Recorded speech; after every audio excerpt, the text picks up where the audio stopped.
मङ्गलं कोसलेन्द्राय महनीयगुणात्मने चक्रवर्तितनूजाय सार्वभौमाय मङ्गलम्.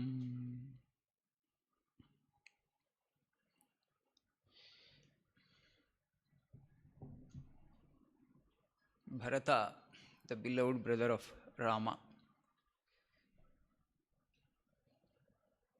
Why did I take up this subject? Bharata was an epitome of Dasya Bhakti.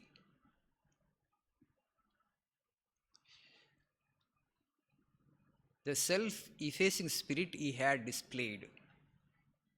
In his Karma Yoga talks, Swamiji says, the goal of all yogas is to help us realize the truth, is to help us know our infinite nature, is to help us experience our immortal nature. Today, Corona is taking a heavy toll on mankind. It can only kill our body, but it can't kill ourselves. We are in essence the spirit. We are in essence the consciousness. But how to bring it into our experience? What is the impediment? What is obstructing us from having that experience? This ego sense. So Bharata displayed that spirit of complete self-abnegation or self-effacement. His surrender to Rama was absolute, unconditional.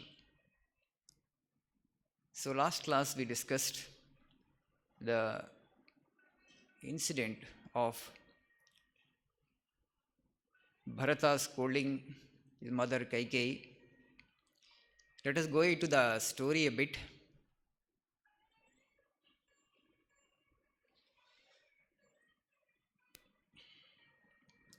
Bharata, after the final rites of Dasharatha, after he had performed the final rites, conveyed the meeting of all the nobility of the city of Ayodhya, the elders, the wise people, the intelligent people, who used to assemble when Dasharatha was at the helm, court, sabha.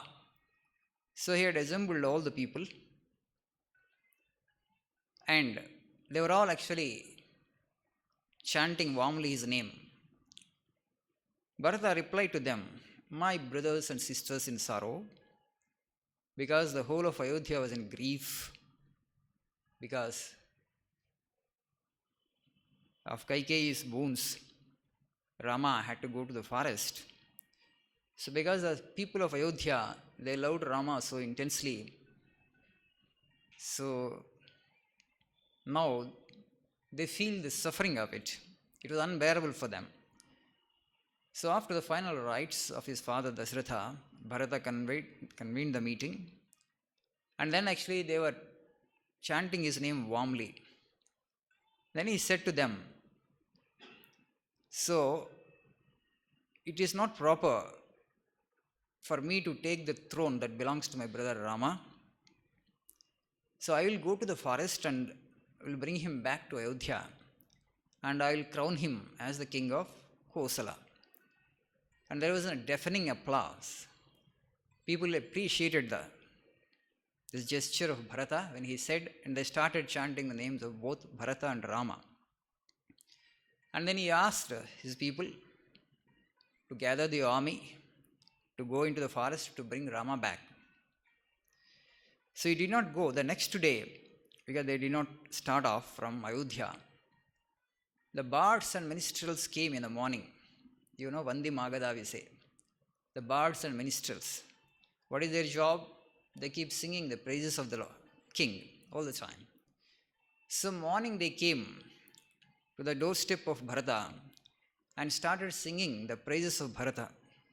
Bharata was terribly annoyed. He said, how dare you praise me while my brother Rama is still alive? He said to Shatrughna, you see, they rub salt into my wounds through such an act.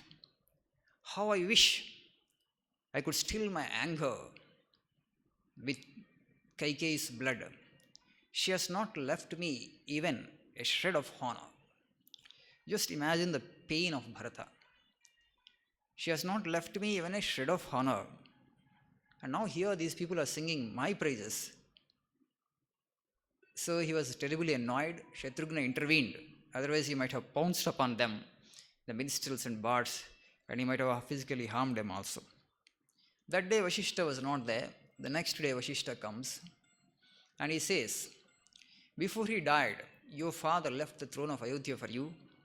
Now it is dharma that you take the reins of Ayodhya and sit on the throne.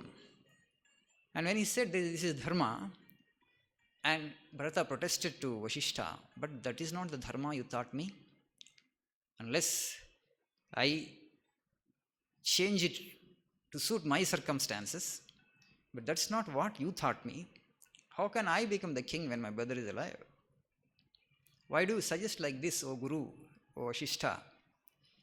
Then when Vashishta was very happy, then he said, noble Bharata, no one has learnt my lessons of dharma better than you have learnt. So Vashishta congratulates him, praises him for his resolve to bring Rama back to Ayodhya. And so he set off with his army, and all the mothers followed, Kausalya, Sumitra, Kaikeyi, Vashishta, Sumantra, other elders, huge group of people, because they wanted to bring Rama back to Ayodhya. And they wanted to coronate him in the Vana, forest itself, in Dandakavana itself. With that resolve, the Bharata sets off from Ayodhya. On the way, they cross the river Tamasa, and they come to the kingdom of, it's a Vasar, a regent, the Guha, a tribal king. Guha, when he saw from a distance the army of Bharata coming to his kingdom, then he said, why Bharata is coming with such a huge army? Maybe he wants to wage a war against Rama. Maybe he wants to secure his kingdom. If that is the case, if he is going there with that resolve, he will cross the river on our dead bodies. Then he summoned all his warriors, be ready. If need be, then we need to fight with Bharata. We shall not allow him to cross the river and go to Rama to fight a battle. So that he thought like that, Guha. Then when Bharata came near him, then he said, my kingdom is guardian of your kingdom, because I am your vassal, I am your regent. O king, order me. And when he saw Sumantra, the charioteer, Guha was very happy. The trusted charioteer Sumantra, Guha was very happy. And then he asked Bharata, then if you have no intention to fight a war, why actually you are going to the forest with such a huge army? Then Bharata felt unhappy and he said, my name has been sullied when as far a place as this. My name has got tarnished, my reputation has got tarnished. Even Guha also suspects me. Everybody suspects me of my intentions. Because of Kaikeyi, after all, he was the son of Kaikeyi. Nobody was thinking that actually Kaikeyi had done it on her own. She plotted actually on her own, but everybody was thinking that it was done. It happened only with the concurrence of Bharata. Bharata might have approved her decision. Otherwise, it would not have happened. People were thinking like that. So their suspicion was genuine. Bharata felt unhappy and he says to Guha, Rama is my brother. He is my lord. How can I think of fighting a war with him for the sake of a kingdom? I am going to the forest to bring him back to Ayodhya and to crown him. So then Guha, when he came to know of the intentions of Bharata, was very happy. And he said, Bharata, whenever people, you are actually of the same noble seed as of Rama. And in future, whenever people talk about selflessness, and they will talk of your name. Otherwise, who else in this world will be able to give up a throne and also all the wealth and power that comes with it just for the sake of brotherly love? Because he loved Rama so intensely that what belongs genuinely to Rama and must go to Rama only. How can I usurp that? How can I take that which belongs to my brother Rama? So he had not even thought of it in the wildest of his dreams. And so Guha praises him. Then Guha helps him to cross the river Ganga. And then they come to Triveni Sangama. Bharata and his army, where actually they saw from a distance the hermitage of Bharadwaja. The hermitage of Bharadwaja. So Bharata leaves his army at a distance and he goes into the ashrama of Bharadwaja along with Vashishta. So after going to Bharadwaja, Bharadwaja says, "Why are you here, O Bharata? I thought you would be sitting on the throne, actually, the throne that your mother won for you, and you would be ruling it. Why are you here?" Then Bharata felt unhappy, but here Bharadwaja also suspects him. And he said, "O Muni, O Rishi, I am going actually to the forest to bring my brother back. I am innocent. Rama is my brother. If you are so sad with his exile, well, everybody loved Rama. After all, they are Rishis. They know that actually Rama was an incarnation of God. So, if you are pained at the exile of Rama, how much more pain I would be suffering? So, I have no intention to usurp the kingdom. Okay, if you will direct me to him, I will go to the forest and then I will bring him back to Ayodhya." And Bharadwaja was very happy and he says, "You have earned an exalted position in heaven, O Bharata. Nobody will be like you." He praises Bharata and then he asks all his army to be his guests for that night. So Bharadwaja entertains because they were all tired, full of pain in their hearts of Rama's exile. So traveled from Ayodhya to confluence Triveni Sangama. The weariness of the travel was upon them. So Bharadwaja entertained them with sumptuous feast. Gandharvas sang, Apsarasas danced because he was a yogi. And they all forgot their pain for a moment for that night. And again, when they woke up in the morning, Bharata said, "These kinds of entertainment will not be able to assuage the grief of my army or my people. Without Rama, for them actually it will be difficult to bear the suffering. Temporarily, they could get some consolation, some relief because of this rich hospitality that Bharadwaja had provided." And then Bharadwaja guides them. Rama has gone to Chitrakoot. And O Bharata, you will be able to see him there. You go there. So Bharata went to Chitrakoot. From a distance he saw. And Lakshmana and Rama was in their hermitage. And when he heard the commotion, Lakshmana climbed a tree. What is this commotion? Who is coming? Then he saw from a distance, there actually the army of Ayodhya, because he saw the flag of Ayodhya. And then he saw Bharata coming there. And then he was a little troubled. He was excited. Then he comes down, Rama, let us make our weapons ready. So what troubles you, Lakshmana? Rama asked, why are you so worried? Why are you so tensed up? And Lakshmana says, so the one who banished you to forest is coming with the army. Bharata has come to fight a battle with you, to secure his kingdom. He fears you. My astras are sad with the disuse of Rama for long, and they long to be buried into the heart of the traitor. Lakshmana uses very strong language against Bharata. Bharata turned a traitor against you, brother Rama. So my weapons are in disuse for long. Now I will make use of them. And I will kill all his men. And the beasts in this forest, in this jungle, will have a feast for 1 full year. They will feed on the dead carcasses of his men. That was the language Lakshmana had used. Rama actually heard this. Oh, Lakshmana, so now you want me to kill Bharata for the sake of this petty kingdom? Now you say that Bharata is coming to fight a war. And now when I have to kill him, I have to fight a war for the sake of kingdom. I know you speak these words out of love for me, but you should not abandon your good sense, O Lakshmana. You should not speak like that. You think Bharata comes to kill us? That's what your understanding of Bharata is. He is coming here to take me back to Ayodhya. Rama knew why Bharata was coming. So you should not suspect like that. Wouldn't you have done the same thing had you been in his place? If you had been in your Bharata's place, you would have done the same thing. You would not have taken up the kingdom, right? You would have offered it to me. The same thing he wants to do it.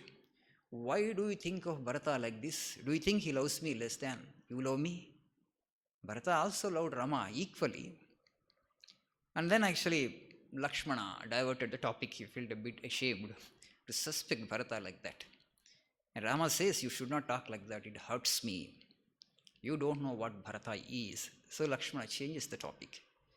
And then, how can you be so suspicious of Lakshmana? Oh, about Bharata. So he is my noble brother. He will not. If I ask him to give, maybe you are wanting the kingdom. If you want the kingdom, if I ask him, okay, to give that kingdom to you and ask him to stay with me in the forest, he will gladly do that. What is Bharata? Rama knows. So he will gladly do that. He will give up the kingdom to you. Would you like to have? So,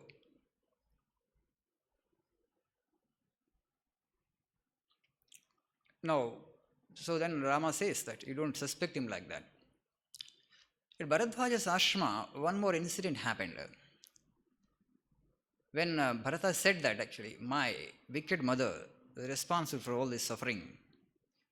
And Bharadwaja said, you see, don't judge your mother so harshly, O Bharata. Two people said this. One is Bharadwaja and another Rama. Only two people could forgive Kaikeyi completely. And Bharadwaja, Rishi Bharadwaja also says, she is just a helpless instrument in the hands of the fate, in the hands of providence, in the hands of destiny. You think she is acting on her own volition, on her own will? No. She is just playing, she is just dancing to the tune of providence. Where here Bharadwaja calls it fate. Rama also used the word providence, destiny, fate, instead of using the word God. So don't judge her so harshly, O Bharata. There is a purpose behind Rama's exile. She is an unwitting instrument. Gods will be benefited, Rishis will be benefited, and good people will be benefited. There is a purpose behind that. The ways of the fate are inscrutable. We don't understand. There are deeper purposes which we don't understand. Today actually we are all afflicted with this corona. So it is all fate, it is all destiny, it is all will of the providence. Why such a cruel act? And we see it as a cruel thing, but we don't know what fate wills. And Bharadwaja says, if some great deeds are to happen, great pain one has to undergo. So this is a kind of austerity that is forced upon us. You know, austerity, asceticism, India is known for that, the land of tapas, land of renunciation, land of austerity. Pain is also kind of austerity. Pain actually helps us to think deep on the nature of life. Why are we here? What is the purpose of existence? Where we have to go? Why we have to follow dharma? All these questions will come to us only when there is pain. When everything goes smooth, we don't think so deeply, we don't reflect so deeply on the nature of existence. So Bharadwaja says that great pain you have to undergo, but all it has a meaning. I can foresee into the future. I am able to see the future clearly. So don't judge your mother that harshly, he says. So Bharata goes now to the hermitage of Rama on the banks of river Mandakini in Chitrakoot. And Bharata saw Rama from a distance. Through the window he saw his brother. Rama was wearing bark garments, and his hair was matted because he applied the milk of that Nyagroda fruit. You know, banyan. So the milk, when you apply that, actually your hair will get knotted. So like Rishis they were looking. And no arms on his body, he was just sitting and doing Agnihotra. He was looking like another Brahma. He saw from a distance and ran towards his brother and fell prostrate before him. Dandavat, like a stick, when the stick falls, how it falls. And like that, he fell before the feet of Rama. And he offered his sastang pranams to him. So after some time, Rama embraces Bharata and he asks him, "O Bharata, why are you in the jungle wearing these bark garments? and with his matted locks. You should not have left our father alone. How are our mothers? How is our Guru Vashishta? How is Sudhanva? So Rama was surprised to see Bharata here in the forest. Though he knew, he told Lakshmana that he was coming to take him back to Ayodhya. Bharata said, it has never been the tradition in Ikshvaku lineage for an younger brother to rule the kingdom when older brother is alive. You know that, Rama. Come back to orphaned Ayodhya. Come back to orphaned Ayodhya. Rama, it languishes without a king. Ayodhya is without a king. And when he said orphaned Ayodhya, Rama was surprised. Why? Our father Dasratha is ruling Ayodhya. Why you say it's orphaned Ayodhya? He still rules Ayodhya. Why do you speak of future that is yet to come to pass? And then Bharata announced, Dasratha no longer rules Ayodhya. Dasratha died of a broken heart.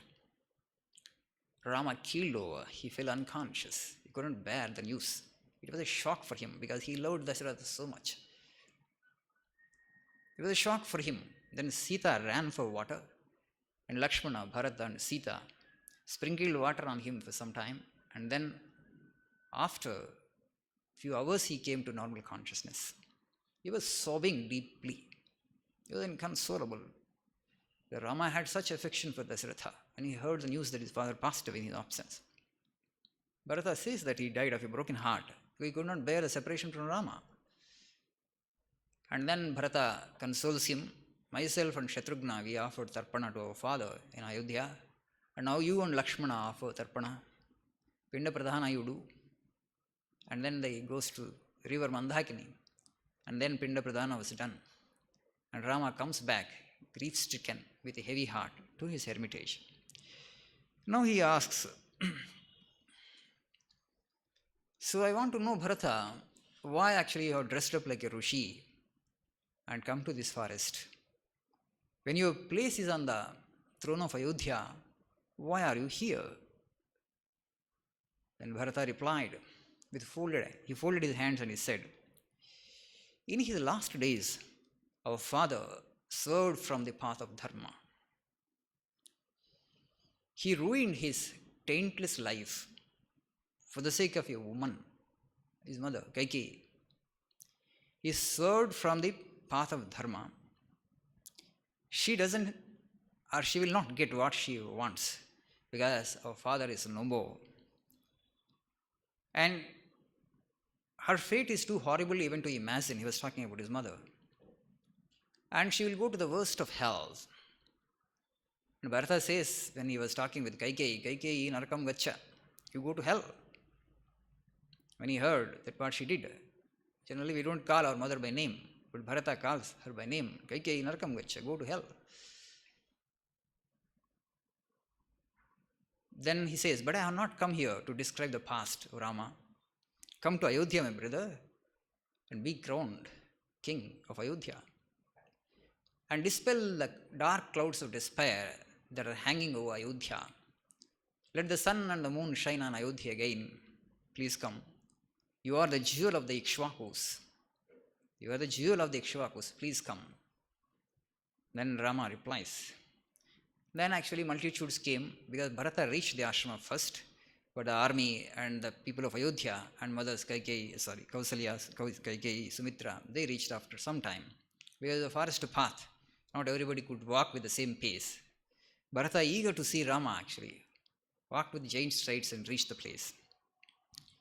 And then Rama said, in the hearing of all the multitude, in the hearing of all the people of Ayodhya and the army, he said his nectarine words, how anyone could have thought of Bharata that you wanted the kingdom for yourself?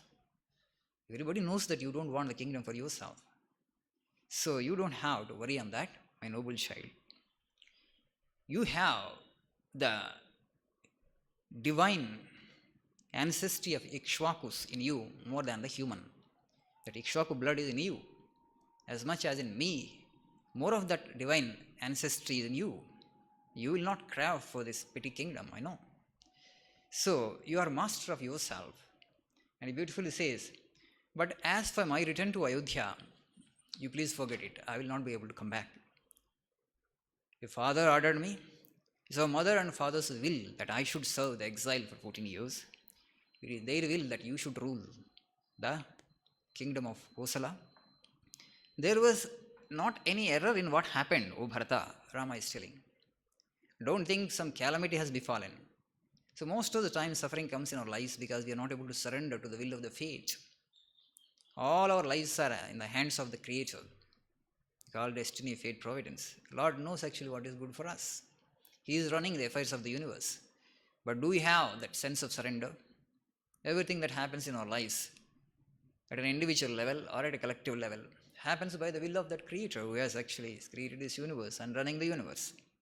But we have our own will, we question everything. And we don't surrender to the will of the divine. But here Rama is saying that everything that has happened, whatever that is destined to happen, that only has happened. But Bharata was not thinking like that. Bharata was thinking that calamity had befallen on them, on the people of Ayodhya. Bharata's reading of the situation was completely different from Rama's. Bharata's understanding of the situation was different. He was in too much of pain. I believe that one day you will realize that this path and this decision of your mother or all that what has happened, which appears very obscure for you now, is the path of dharma. You may not understand it now, but you will understand it after some time, he says. Even our father, who felt excruciating pain in banishing me to the forest, he practiced, he did the right thing. He followed dharma, he followed truthfulness. Though it was very painful for him, he might not have realized at that point of time. So that's why actually he felt a lot of suffering. Dasharatha had undergone a lot of suffering because he felt the will of the fate was too cruel. Separation from Rama, he couldn't bear, and he could not surrender to the will of the fate. And he thought actually will of the fate was too cruel, but that was the way of dharma. What he did actually he did. He complied with dharma, it was great, but he did it with pain. He could not do it joyfully because separation from Rama was unthinkable for him in his life. He was so deeply attached to Rama. So Bharata, he says beautifully, there are deeper forces at work in our lives than we understand them. Today also in Corona situation, we must understand that there are deeper forces at work in this universe than we understand and comprehend. We are all ordinary mortals, we don't know the will of the Creator, will of the Providence. And he says, greater tasks are to be accomplished. Greater forces are at work. Cosmic forces are at work. We are just helpless instruments. So don't find fault with anybody. Whatever has happened according to the will of the fate. And then Bharata wanted to tell something more. Then Rama said, it's already late in the night. You all are actually tired. Take rest for the night, Bharata. The discussion was ended for that night. And all the mothers, they slept inside the cottage, that Parnasala, thatched hut. And Rama, Bharata, Shatrughna, Lakshmana, Vashishta, and other elders, the people of Ayodhya and the army slept under the sky, under the open sky, under a starlit sky. They all had very good sleep. They could not sleep in Ayodhya, in the comfort of their beds, in the comfort of their homes. But here in this wilderness, in this forest, under a clear sky, they could sleep well because Rama was by their side. So they could sleep well, everybody. Because without Rama, Ayodhya was full of darkness for them. The sun in the sky actually is not the sun for them. Rama is the sun for the people of Ayodhya, not the sun in the sky. They loved Rama so intensely. And here, because now they are in the presence of Rama, they just had a very good sleep. And when they woke up next morning, Bharata resumed his discussion around the fireplace and he said, "Oh brother, I agree to whatever you have said, but you need to understand. I know that actually our father in perfect possession of his reason when he bequeathed his kingdom to me. But," he says, "Ayodhya, you say that our father has given it to me. I accept it. Ayodhya is mine. But now I offer that Ayodhya at your feet. You take it." Rama was telling that you have to sit on the throne of Ayodhya. Rightfully it belongs to you now because it was the will of her father, as the will of her mother, Kaikeyi. Okay, you say that Dasharatha has bequeathed it to me, and I offer it back to you. I offer it at your feet. You accept it. He says, take it from me. Ayodhya is a broken dream, Rama. I can't mend it. I can't piece it together. It is not in my power. I don't have the strength. I don't have the capacity. I don't have the capacity to assuage the grief of the people. So you must accept. And then he continues. And then Rama says, he agrees what he said. And then it's, oh Bharata, it's not that I don't understand you. It's not that I don't sympathize with you, my brother. I understand your pain. I understand your anguish. But fate has ordained differently. The fate has ordained differently that my path leads me to the forest, to the wilderness, and your path actually is to the throne of Ayodhya. Once I came into this forest, I sensed it more clearly. When I was in Ayodhya, I couldn't sense it, the will of the fate. But now I am with myself here in the forest. I could sense it clearly that it is the will of destiny, it is the will of the providence, it is the will of the fate. For me, Ayodhya is far away. I will not be able to come to Ayodhya now. I may come in future, but not yet.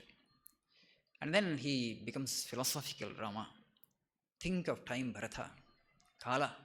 You just see how it carries us helplessly on its currents. We are just helpless before Kala. Kala, time is actually Sarva Bhakshaki says, it devours everybody. It doesn't spare anybody. It doesn't show any mercy.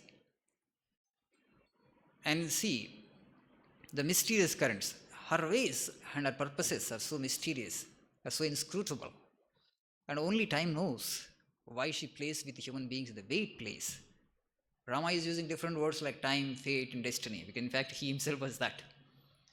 Had he been Krishna, actually, he would have said that everything is in my hands, yes, I operate the whole universe. But Rama actually had come as a human being.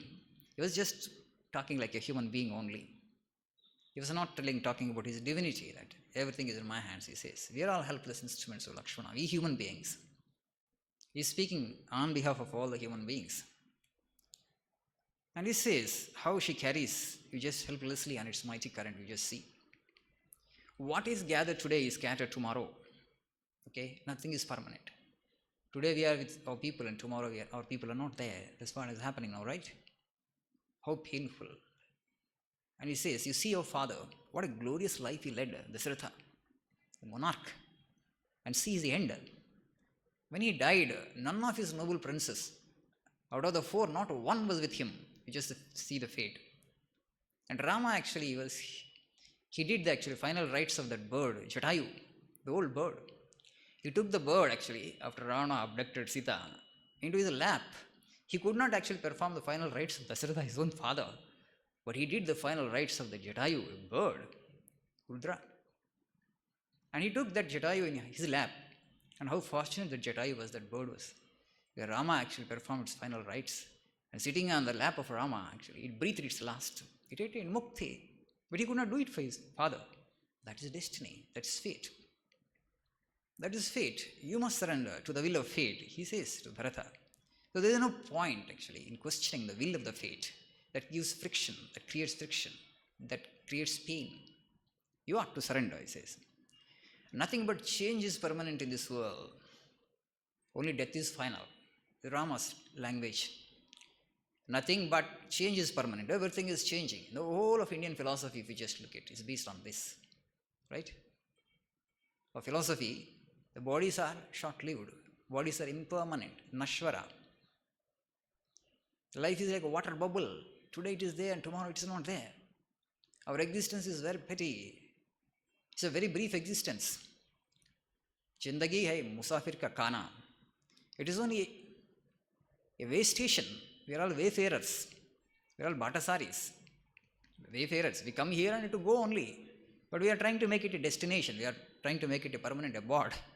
Though knowing full well that death takes us away from this world. See how much of delusion we have in our minds. But otherwise, how is that people can invest so much of time and energy, okay, to acquire things of this world, I'm not finding fault. I'm not saying that it is wrong. Okay, you want some minimum comfort, the material things, we'll strive for them. Then what is the place of God in our lives? How much of time we are giving for God, for truth, for that investigation into the absolute? Do we have to give some time or not, having come here as a human species? No, we are so preoccupied with the things mundane that we don't give even an iota of time for the absolute, to search the truth. That is the problem. Particularly in this country, we Hindus have always been spiritual, the most spiritual race on the planet Earth.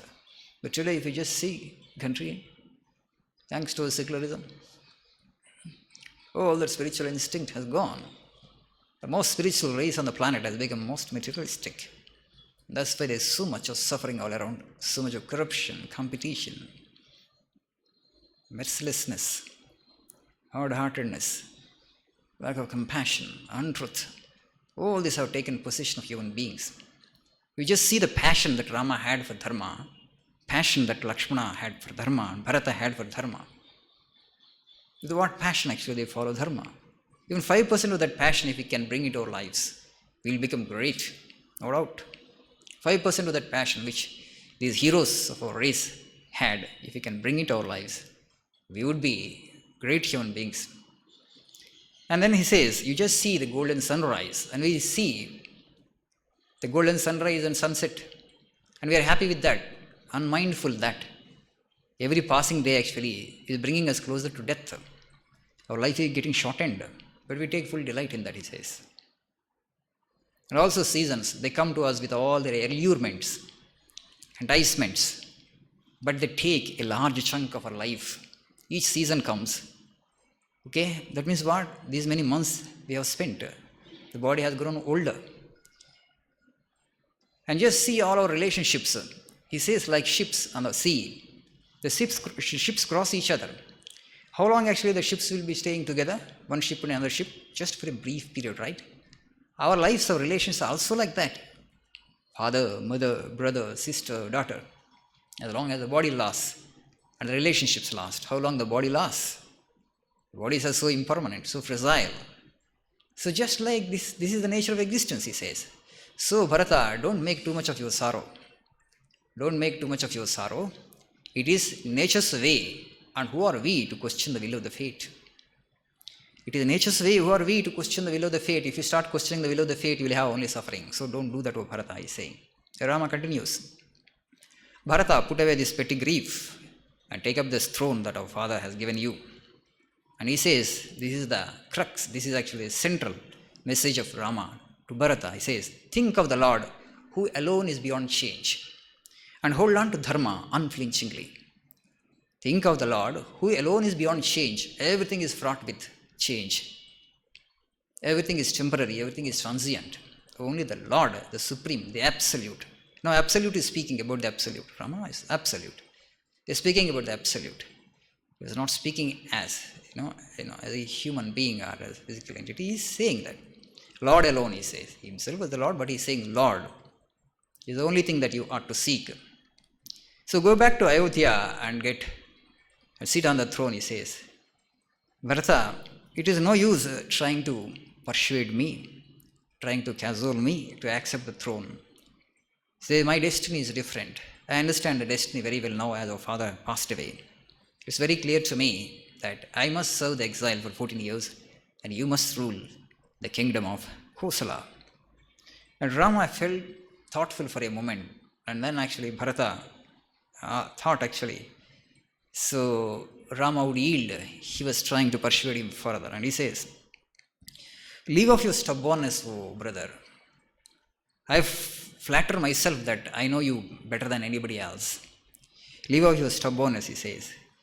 You are such a man, Bharata was telling to Rama. For you, Dandakavana, this forest and the kingdom of Ayodhya, one and the same. The vicissitudes of time, the trials and tribulations of life, they don't affect you. You are a sthita prajna.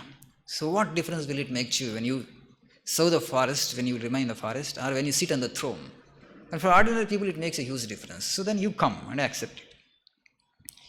And then he says that My mother has sinned against you, and help me at least expiate part of that sin.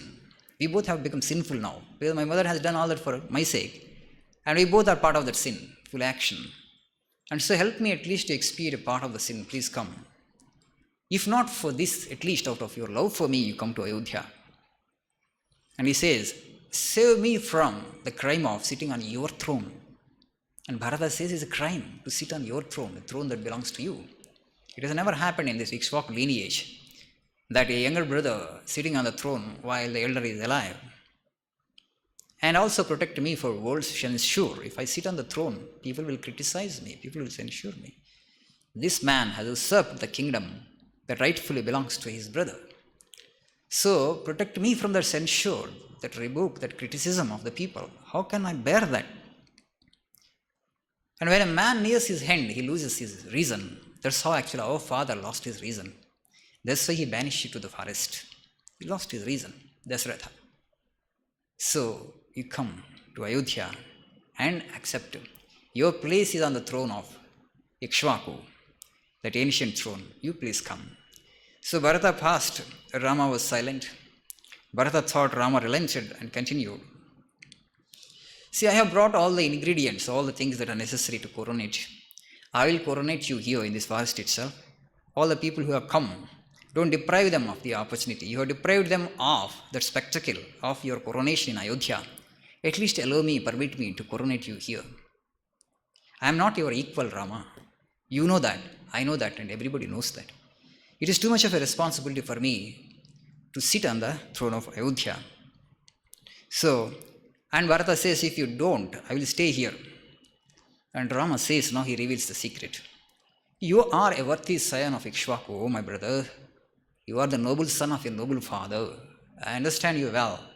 But there is something which you don't know. There is something which your mother also doesn't know. What is that? When your grandfather Ashwapati married your mother Kaikeyi to your father Dasharatha, he promised Kanya Shulka.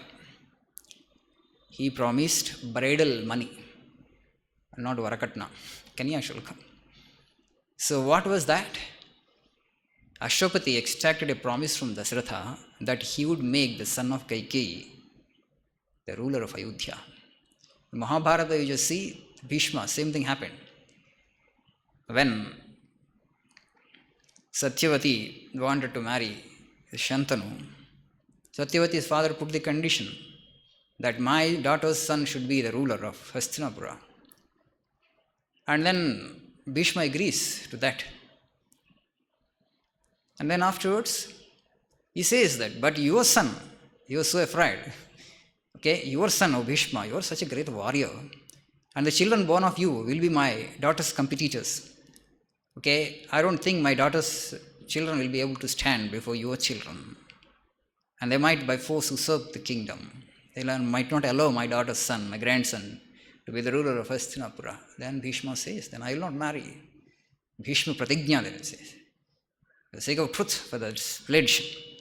He did not marry for life. Here also for the sake of truth, truthfulness. And Rama says, he offered, he Dasharatha agreed. And only he knows that, and I know that. Your mother also doesn't know. Now you mothers, she reminded Dasharatha of that oath. But Dasharatha knows in his conscience about that oath. The Dasharatha got sandwiched between this and that now. The promise that he had made to Ashwapati, that Kaikeyi's son should be made to sit on the throne. But now his deep affection for Rama, and he is the eldest of the four, and that is the tradition of the Ikshvakus. He got sandwiched between these two. He hated to do what he did, Rama says. He didn't do it joyfully, but he had to do because Dharma demands that. You promised to Ashwapati and you must keep that promise. And so Bharata was startled because he never knew this. And also the entire army and also the people of Ayodhya got startled. Oh, is that so? Oh. And then Bharata has no answer now. Nothing. But Bharata, our father, did it with great pain. But he followed Dharma.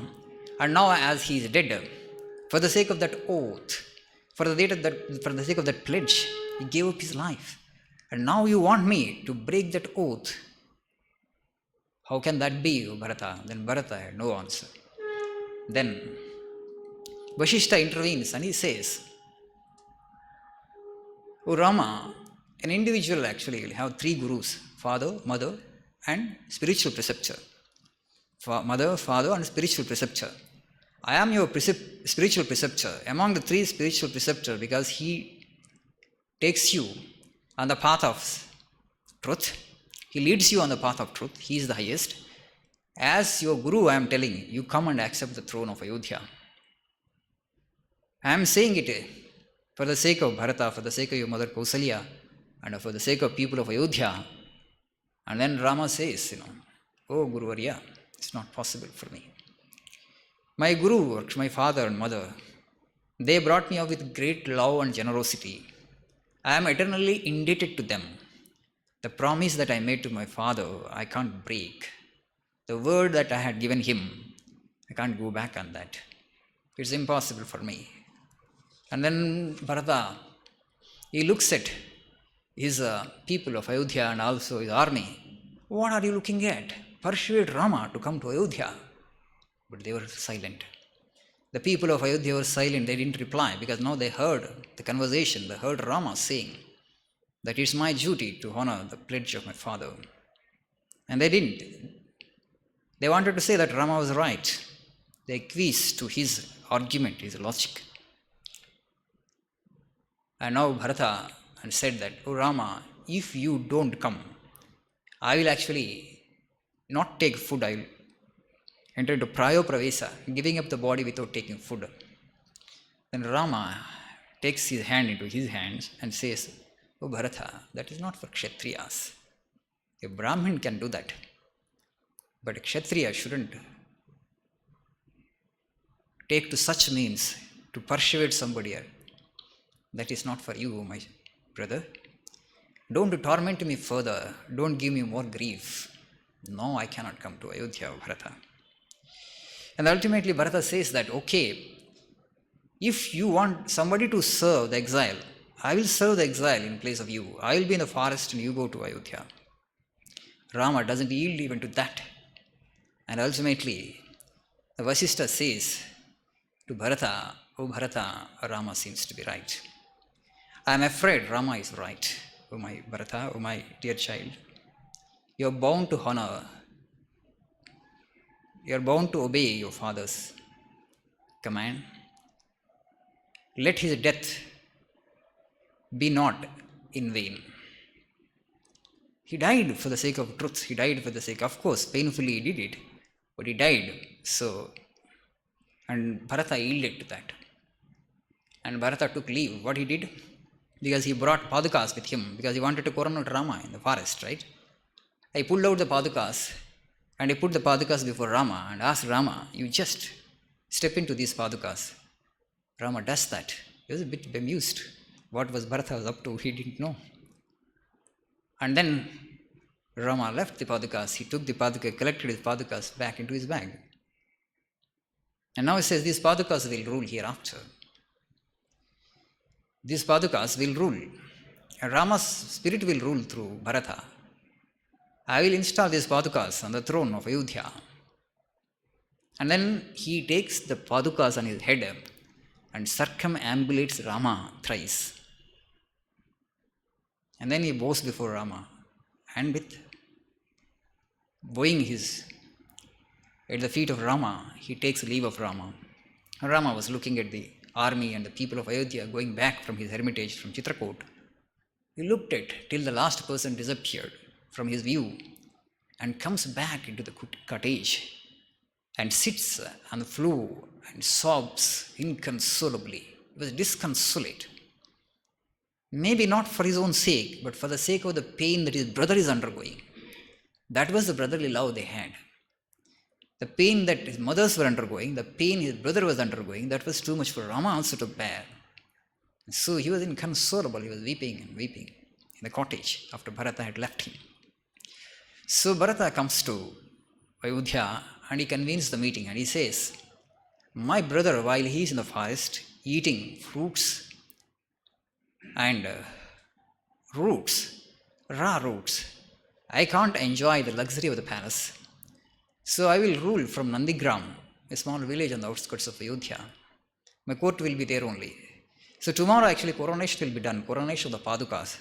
So all the people of Ayodhya went for that coronation. Vashishta went before Bharata. And just he put a footstool there, and on the footstool actually he put the Padukas of Rama. And then he had a parasol hanging over the throne and a diadem, kiritam, on the throne. Every day Bharata would converse with those Padukas for 1 hour.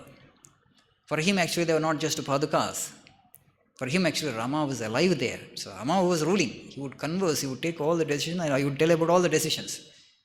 And people thought that, some of them might have thought that Bharata was too sentimental. Okay, we understand brotherly love. Is there a need to become so sentimental? But you need to understand. But Bharata knows that Rama was that absolute, a perfect of a human being. And if you don't surrender to him, where else you will surrender? To whom else you will surrender? And there is a science behind this.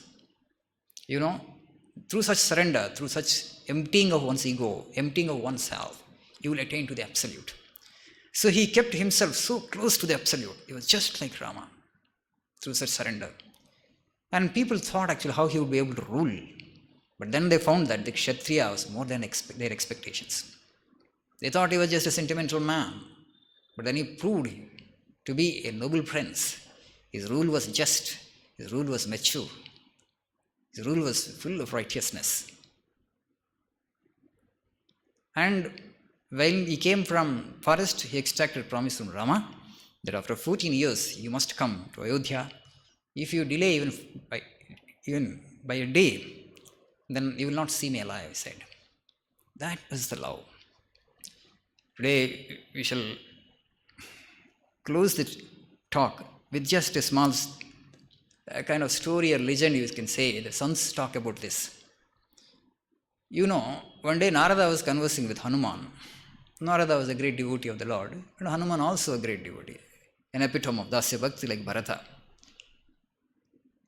And they were conversing, and in the conversation, Hanuman told Narada, do you know that our Lord Rama keeps a diary? Or in that actually, he wrote the names of all his devotees. Oh, Narada, is it? I don't know. Then I must know actually who are the devotees whose names actually he has jotted down in that diary. And he goes to Rama and asks Rama, I heard that actually you keep a diary. And then Rama said, Narada, diaries are personal, right? Personal information will be there in the diaries. How can you see the personal diary? Why you are so curious about seeing my diary? No, Lord, actually, I heard from Hanuman that you have noted down the names of your devotees in that diary. I just want to see. And Rama was reluctant, but actually Narada pestered. And Lord, okay, you just see. He had given the diary. Then he opened. On the first page itself, actually, Narada's name was there. And Narada was so glad, and he ran back to Hanuman. He was so happy. My name is first among the devotees of the Lord. Then Hanuman asked him, which diary you have seen, the bigger one or the smaller one? Oh, Narada was surprised. Oh, he keeps 2 diaries. I don't know. I thought only he keeps only 1 diary. So he comes back to Rama, and I heard, oh Lord, you keep 2 diaries. You have shown me only the big diary. I want to see the small diary also. Whose names are there in the small diary? Rama says, oh, Narada, they're all personal things. You shouldn't have that much of curiosity. But again, Narada pestered Rama. Okay, you see, he gave the small diary. In that, Rama mentioned 2 names, Bharata and Hanuman. And now Narada became curious. Why these 2 names actually you mentioned? You wrote in this small book, and why actually all other names in that big diary? Rama said, there is a difference, Narada. And the names of the devotees that are there in the big diary, they are those devotees who chant my name constantly. Then Narada was surprised. Then why the Bharata and Hanuman in this small diary? These are the devotees whose names I chant. Now you can understand the greatness of Bharata. Rama always talks of Bharata. When Bharadwaja actually was giving Sankalpa, was doing Sankalpa in the Triveni Sangama, in the confluence of the 3 rivers, He just uttered Jambu Dvipe Bharatakande. As soon as Rama heard Bharata, and then he stopped Bharadwaja and he said, "Oh Rishi, my Bharata, such a noble prince, such a beautiful prince. Rama was in such deep love with Bharata.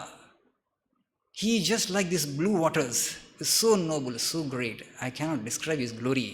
Rishi, O Muni, Rama was glorifying and extolling Bharata.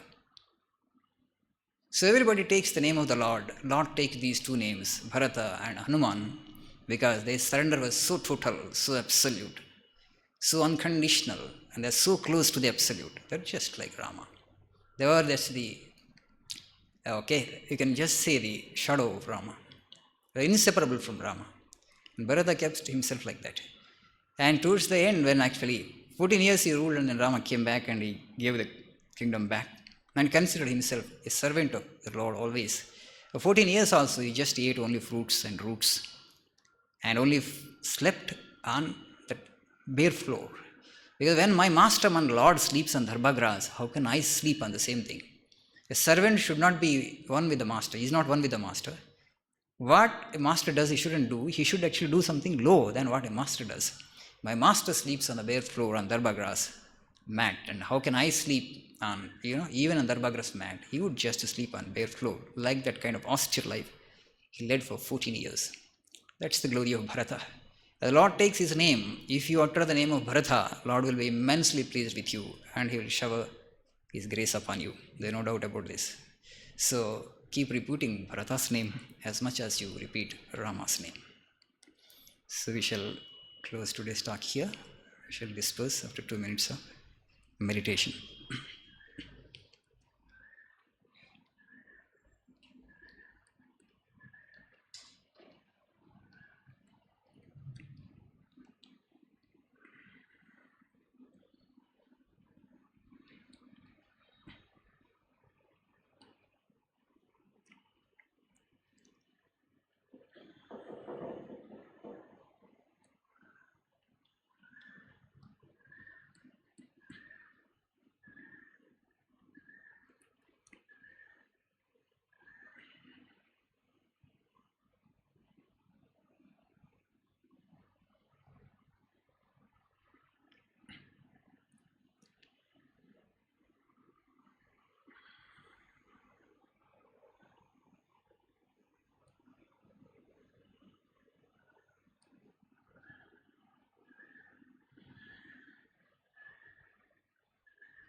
Ooh.